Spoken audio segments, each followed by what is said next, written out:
For many years, historians and archaeologists have pored over writings, manuscripts, maps, and the like, searching for the top secret source of the Phoenicians' tin they brought into the eastern Mediterranean.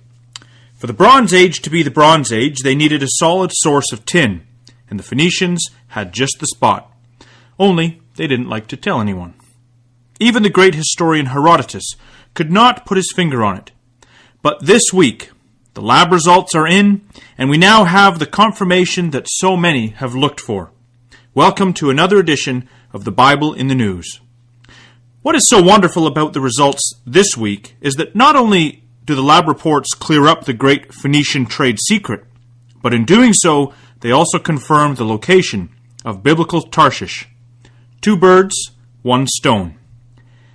By putting a checklist together from the Bible, it was clear who Tarshish was in the latter days. And many Bible students have expected Tarshish to be the particular nation we'll discuss. But the following is, at least we have 5 points, at least 5 points, that gave the basis for this understanding. Consider the following. Number 1, Ezekiel 38 verse 13 reads, quote, "The merchants of Tarshish with all the young lions thereof."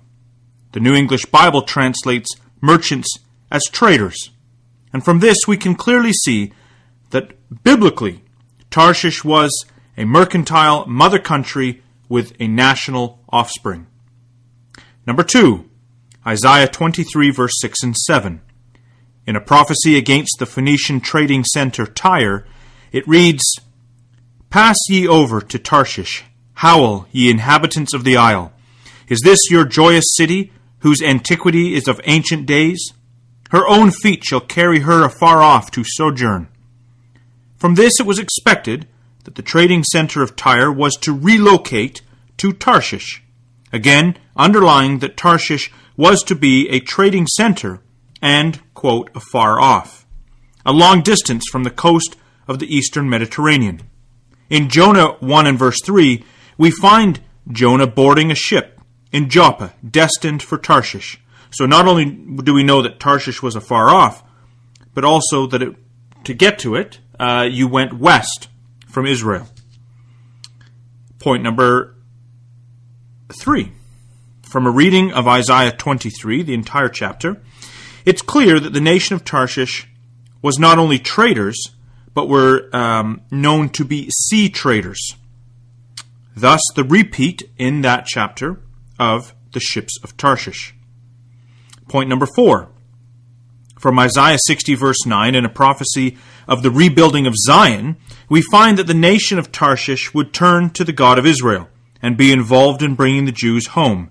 It says that, "Surely the isles shall wait for me, and the ships of Tarshish first, to bring thy sons from far." So for anyone that has looked at Spain and wondered if it was Tarshish, the answer is politely no. Spanish Inquisition, not so much of helping the Jews. Point number 5. Okay, now for the tin. If we turn to Ezekiel 27 and verse 12, in another prophecy to Tyre, she is told that, quote, "Tarshish was thy merchant by reason of the multitude of all kinds of riches. With silver, iron, tin, and lead, they traded in thy fairs." There it is. Phoenician Tyre would supply the Bronze Age with tin from Tarshish. From the rest of the points, there's no doubt that mercantile, seafaring, God-fearing mother country afar off to the west of Israel is none other than the nation of Britain.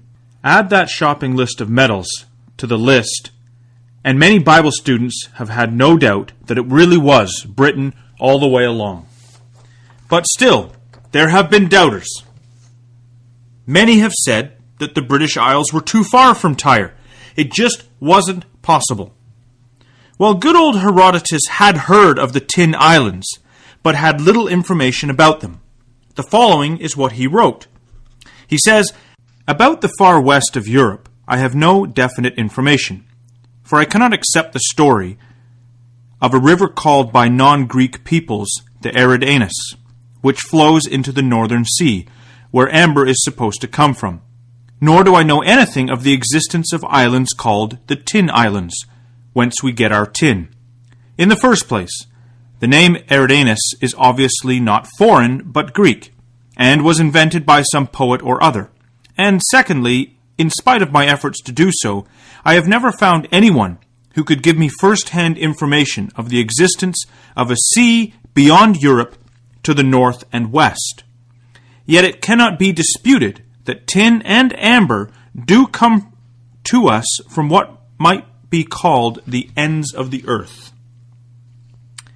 Well, Herodotus and everyone, I told you the lab results are in, and so they are. So we can finally put this to rest. Reported in the Times of Israel was the following this week. Groundbreaking study.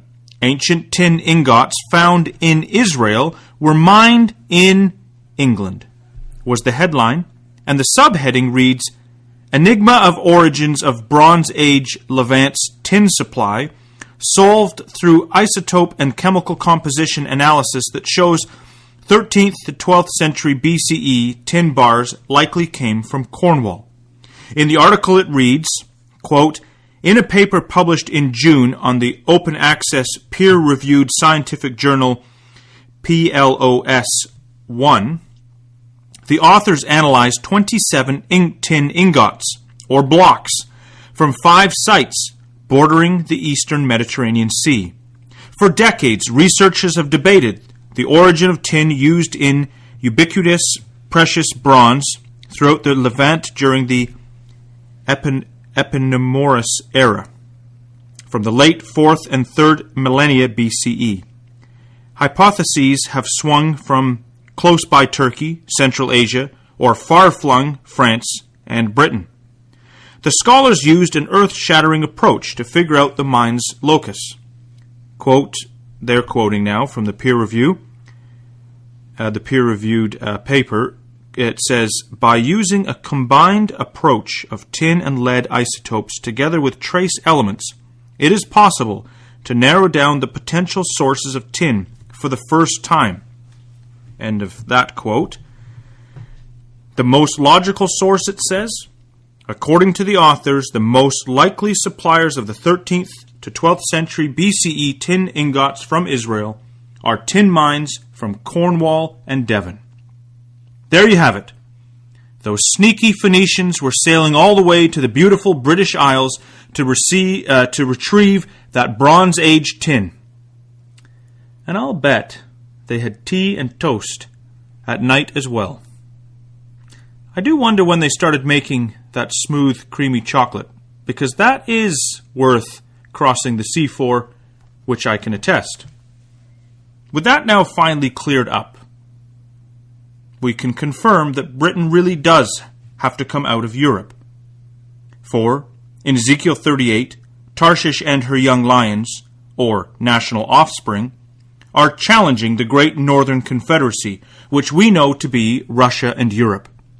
But that is a story we have discussed on this program before, and will again as events keep moving us closer to the return of Israel's king.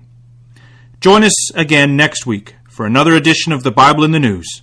This has been John Billington with you from the colonies, where the snow will soon fall and those Hudson's Bay Company blankets are still available. Take care.